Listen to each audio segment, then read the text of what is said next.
سورہ انفال، سورہ توبہ، بڑے مضامین گزر گئے. ایک واقعہ اس میں سے آپ کو سناتا ہوں. مدینہ منورہ میں ایک شخص بڑا غریب تھا. ایک شخص بڑا حضور اقدس صلی اللہ علیہ وسلم کی خدمت میں آیا اور حضور سے دعا کرنے کے لیے درخواست کی، حضور دعا کیجئے میں مالدار ہو جاؤں، حضور دعا کیجئے میں مالدار ہو جاؤں. حضور نبی کریم صلی اللہ علیہ وسلم نے پہلے اس کو سمجھایا کہ اللہ پاک سے فضل کرم مانگ، مالداری نہیں مانگ. فضل و کرم مانگ، مالداری. اس نے کہا نہیں حضور، چند بکریاں بھی نہیں ہیں، چند بکریاں بھی نہیں ہیں. حضور علیہ السلام نے فرمایا اچھا مالداری مانگ رہا ہے تو پھر استقامت دکھانا، مال کا حق ہوتا ہے. باہر کے تھوڑا بہت سمجھا بجھا کے حضور علیہ السلام نے دعا کی. اب نبی مستجاب الدعوات ہوتا ہے، طے شدہ ہے. آپ نے دیکھ لیا موسیٰ علیہ السلام کے واقعات، یہ کچھ تعلیمات جو آپ کے عقائد بن چکے ہیں اس میں تو سر ہلا دیں. گڈ، ماشاءاللہ. اب حضور علیہ السلام نے دعا کی. اب اس دعا کی برکت سے اس کا مال بڑھتا گیا، اتنا بڑھتا گیا، اتنے مال مویشی ڈنگر ہو گئے. ڈنگر بولوں تاکہ سب کو سمجھ آئے. اتنے مال مویشی ہو گئے کہ مدینہ کی بستی میں اس کو تنگی ہونے لگی.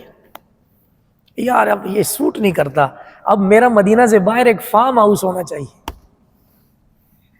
اب سمجھ آئی؟ اب میرا مدینہ منورہ سے باہر کیا ہونا چاہیے؟ فارم ہاؤس ہونا چاہیے. چنانچہ وہ شفٹ ہو گیا اور مال بڑھی جا رہا ہے. حضور نبی کریم صلی اللہ علیہ وسلم کے فرائض میں سے ایک فریضہ تھا کہ حضور علیہ السلام نگاہ رکھتے تھے، جو صحابی مالدار ہوتا تھا فرماتے لا زکوٰۃ مسجد نبوی میں ڈیر کر. اور یہ حضور علیہ السلام کے جو فرائض تھے، مناسب تھے، ان میں سے کلیکشن آف زکوٰۃ یہ حضور علیہ السلام کا فرض تھا.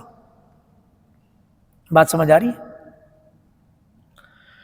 تو اس ٹاپک پہ نہیں چلتے، بس اتنی بات یاد رکھنے. حضور علیہ السلام نے اپنا ایک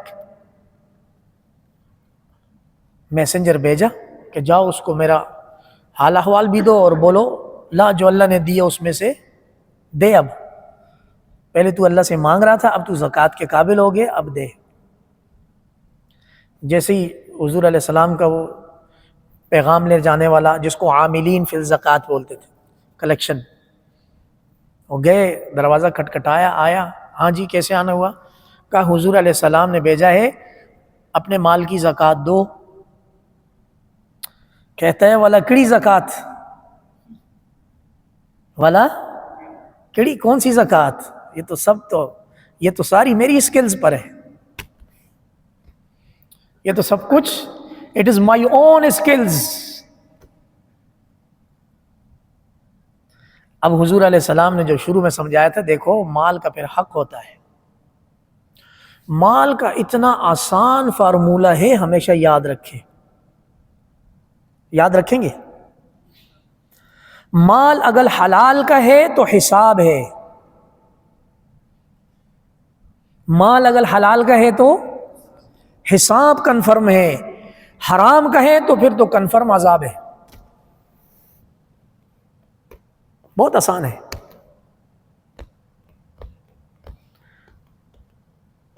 اب ہماری آج کل کی مارکیٹ اس قابل نہیں ہے کہ میں اس کو ایکسپلین کروں. کہاں گئے ساری رنگ رلیاں جناح ایوینیو کی؟ کہاں ہیں؟ ٹوپے مار مار مار مار کے تباہی ماری، آرٹیفیشل مارکیٹ زمین یا آسمان کو ماری. لے آؤ بولو ایک پلاٹ بیچ کے دکھاؤ. ہمیشہ یاد رکھیں مال اگر حلال کا ہے، حلال کا، اس کا حساب ہے کہ کہاں سے کمایا، کہاں خرچ کیا.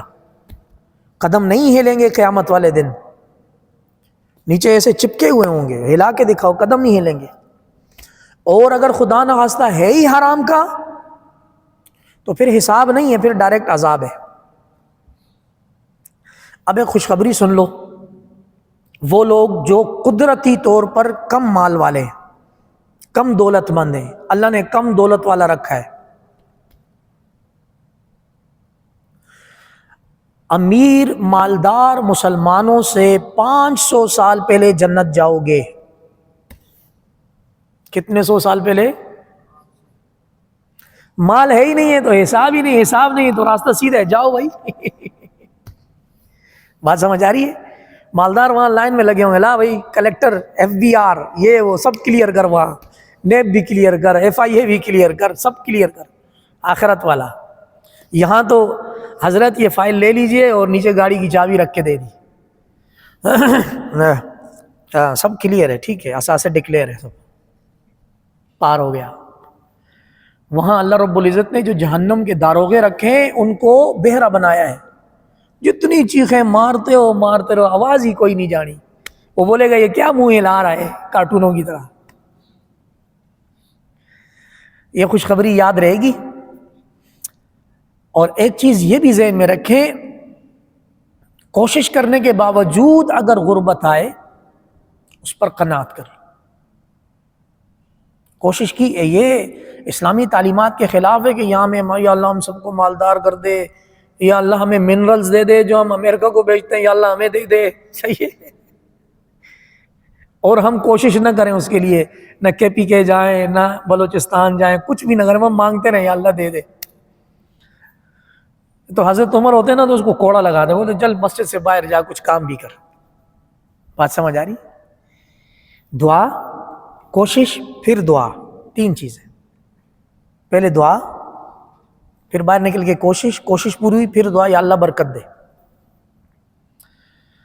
اور مسلمانوں کو کافروں کی نسبت مالدار ہونا چاہیے. یہ نہیں کہ زبردستی اپنے اوپر غربت ہم لاگو کر دیں، یہ ناپسندیدہ ہے. یہ بات بھی ہے. سارے مسلمان غریب ہوں گے تو کشکول لے کے آئی ایم ایف کے قدموں میں جائیں گے؟ جائیں گے نہیں جائیں گے؟ تو مالدار مسلمان اپنے مسلمان معاشرے کی شان و شوکت ہوتا ہے. وہ اپنی دولت کو تجوری میں سنبھال کے نہیں رکھتا، وہ گھماتا ہے. اس کو 100 دیے، 200 دیے، بھائی کام کر، تو بکری لے، تو وہ لے، تو چارہ لے، بیچ، سرکولیشن ہوگی، خود بخود مال سے مال بنے گا. اور میں اپنے صوفے کے نیچے دراز بنا کے اس میں لاکھوں روپے رکھ کے اوپر سے تالا لگا کے بیٹھ جاؤں، وہ اتنے ہی رہیں گے، کسی کو کوئی فائدہ نہیں. بات سمجھ آ رہی؟ تو حلال مال کے لیے کوشش بھی کرنی چاہیے، مانگنا بھی چاہیے. مال آ جائے پھر اس کا حق ادا کرنا لازمی ہے. یہ شخص جس کا واقعہ سنایا، میں اس کو مکمل کرتا ہوں، لیکن یہ جو روایت میں نے آپ کے سامنے بیان کی، سنی بھی ہے، کتابوں میں بھی ہے، کہ ایک غریب مسلمان ایک امیر مسلمان سے 500 سال پہلے جنت جائے گا اپنے دیگر اعمال اللہ کے فضل و کرم کی بدولت. اسی واسطے حضور علیہ السلام کی ایک دعا ہے، اللہم احینی مسکینا وامتنی مسکینا واحشرنی فی زمرۃ المساکین.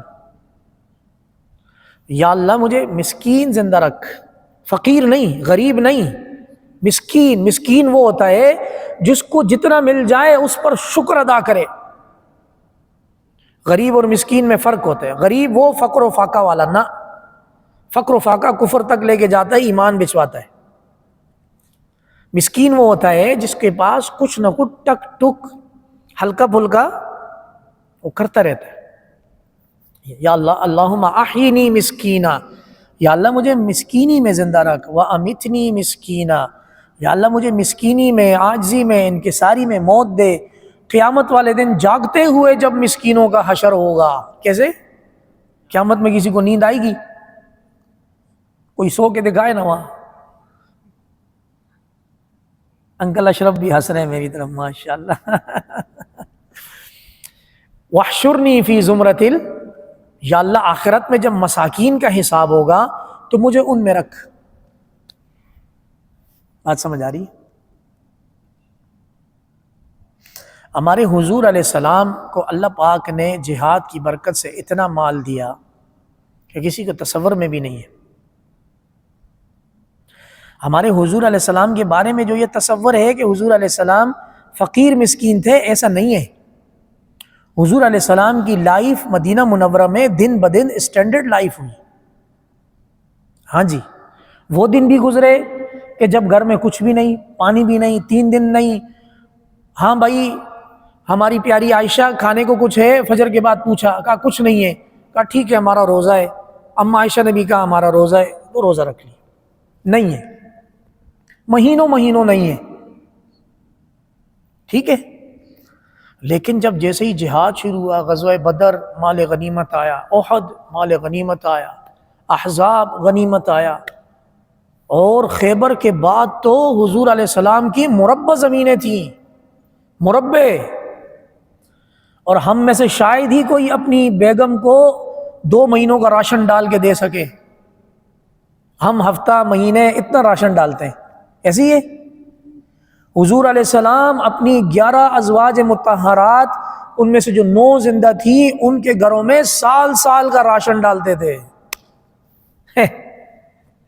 جو ضروریات زندگی ہے وہ حضور علیہ السلام نے نان نفقے کا حق ایسا پورا کیا ہے کہ کوئی شوہر مائی کا لال پورا کر نہیں سکتا. کہاں سے آیا؟ معاذ اللہ حضور علیہ السلام نے مسجد نبوی میں چندہ تھوڑی کیے میں امام مسجد ہوں میرے لیے لاؤ. وہ جو خیبر کی زمینیں ملی، باغات ملے، بہت کچھ ملا، اس کو آگے مقاطعہ پر دیا، زراعت پر دیا، وہاں سے عشر آیا، کیا کچھ آیا. ہاں حضور علیہ السلام نے اپنا لائف سٹائل تبدیل نہیں کیا. بڑی مشکل نے کسی نے یمن سے برد یمانی بھیجی، خوبصورت چادر بھیجی. حضور علیہ السلام نے جب اس کو زیب و تن کیا، صحابہ کرام نے کہا حضور آہا کیا شان ہے. چادر کی شان میں اضافہ ہو گیا آپ کی جسم کے ساتھ لگ کر. حضور علیہ السلام ایک تہبند پہن کے مسجد نبوی آئے تو ایک صحابی نے کہا حضور یہ اچھا لگ رہا ہے مجھے دے دیں، یہ اچھا لگ رہا ہے. تو باقی صحابہ کرام نے اس کو مانا، بولے تو حضور سے مانگ دے، حضور کسی چیز کا منع تھوڑی کریں گے، تو نے جھٹ سے منہ کھول کے مانگ لیا. حضور علیہ السلام نے فرمایا نماز پڑھا دوں، یہ تہبند ہے پھر دیتا ہوں. گھر گئے، اس کو اتارا، دوسرا تہبند پہنا اور یہ لا کر اس کو دے. اتنا خوبصورت تحفہ، ایک نماز اس میں ادا کی اور نکال کے دے دی. جب اس صحابی نے لیا، اس نے کہا واللہ ما ان اخذت الا ان اکفن فیہا. آپ لوگ مجھے گھوسے مکے مار رہے ہو، کچھ آنکھوں سے اشارے کر رہے ہو، مجھے بھوکا بھوکا بول رہے ہو، اور بھائی میں نے اپنے کفن کے لیے لیا ہے، مجھے اس میں کفن دیا جائے گا. چنانچہ اس صحابی کو اسی میں کفن دیا گیا. تو یہ ہمارے حضور علیہ السلام کی شان تھی. حضور علیہ السلام نے مدینہ منورہ میں 2 چیزیں عمدہ رکھی. ایک سواری، آہا گھوڑا ہو، اونٹ ہو، حضور علیہ السلام کی سواری کا جواب نہیں. اور ایک اسلحہ، تگڑا اسلحہ رکھا، ذوالفقار، یہ وہ مختوم دریں، جو لوہے کا سامان ہوتا ہے جو واریر پہنتا ہے صحیح معنوں میں. 8 تلواریں حضور علیہ السلام کے پاس. اور جس وقت حضور علیہ السلام دنیا سے رخصت ہوئے تو حضور علیہ السلام کی جو درع تھی، جو لباس تھا لوہے کا، وہ ایک یہودی کے پاس 30 درہم کے بدلے گروی رکھوایا ہوا تھا کہ اگر میں نہ دے سکا تو یہ درع تیری ہوئی، میرا آگے حساب کتاب کلیئر ہو. کسی کو پتہ نہیں ہے شاید. یہ تھے ہمارے حضور. 2 چیزیں حضور علیہ السلام نے اچھی رکھی. سواری، جہاد کی نیت سے، اللہ رب العزت کے دین کی تبلیغ کی نیت سے. کہیں آنا جانا ہو، راستے میں گاڑی بند نہیں ہونی چاہیے، مسنگ کر کے گاڑی بند ہو جائے، ایسا نہیں ہونا چاہیے.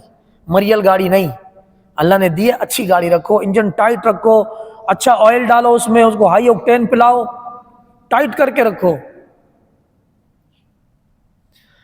اور ایک اسلحہ اچھا رکھو، لائسنس یافتہ اسلحہ لازمی رکھو.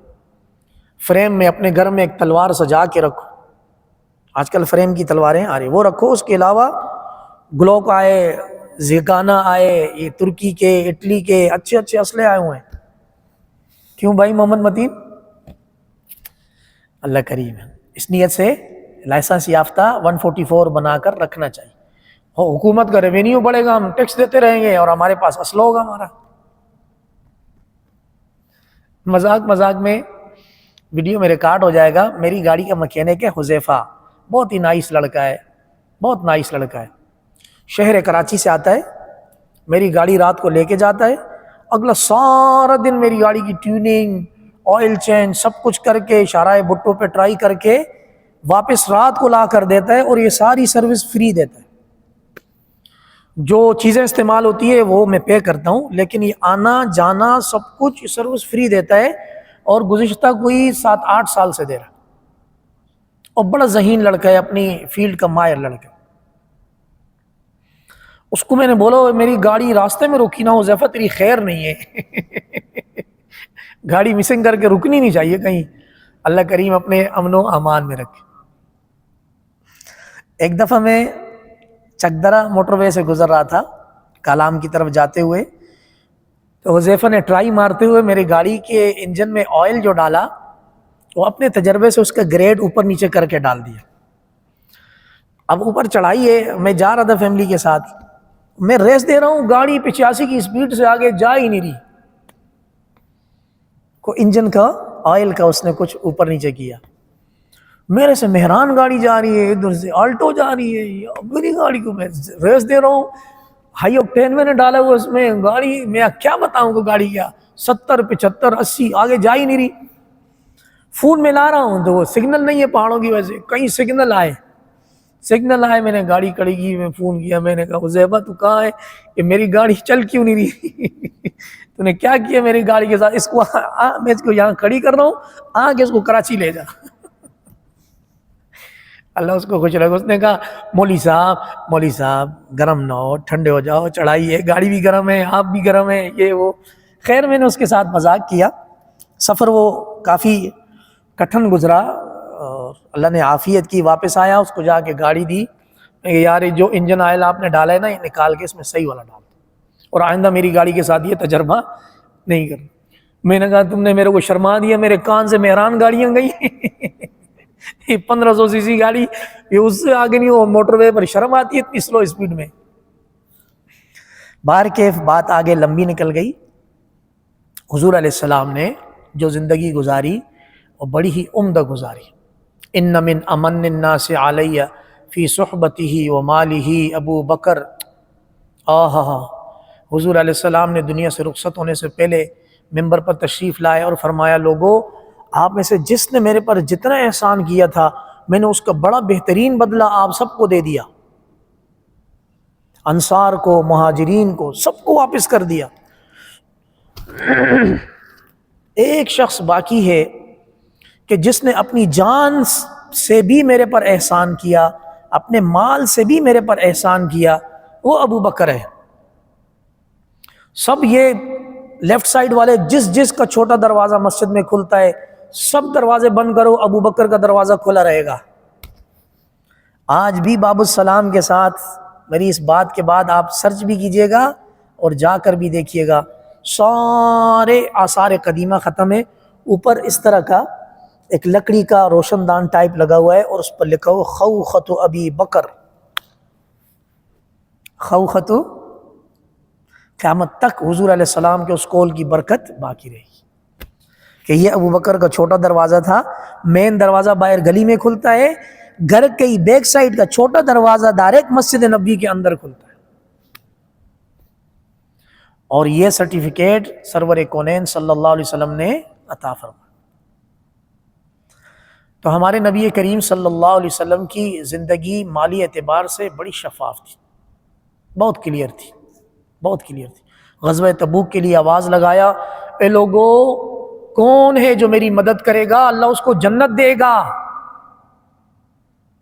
فصل تیار، کھجور تیار، سب کچھ تیار، تپتی دھوپ، گرمی، اور صحابہ کرام مسجد نبوی میں بھرے ہوئے، کون ہے جو میری مدد کرے گا اس غزوے میں، اللہ اس کو جنت دے گا۔ یہاں سے نظر دوڑائی، سارے خاموش خاموش خاموش خاموش۔ یہاں ذو النورین عثمان رضی اللہ تعالیٰ عنہ کھڑے ہوئے، حضور 100 اونٹ کجاوے کے ساتھ غلے سے بھرے ہوئے آپ کے، ایک اونٹ از اکول ٹو 1 BMW، مذاق نہیں ہے، اور اس کے اوپر غلہ بھی لگاؤ۔ 100 آ گیا۔ حضور علیہ السلام نے پھر آواز لگائی، کون ہے جو میری مدد کرے گا، اللہ اس کو جنت دے گا۔ پھر نگاہ دوڑائی، پھر آئے، یہاں سے وہ سیدنا عثمان رضی اللہ تعالیٰ عنہ کھڑے ہوئے، حضور 200 اونٹ غلے رسیوں سے کجاووں سمیت آپ کے۔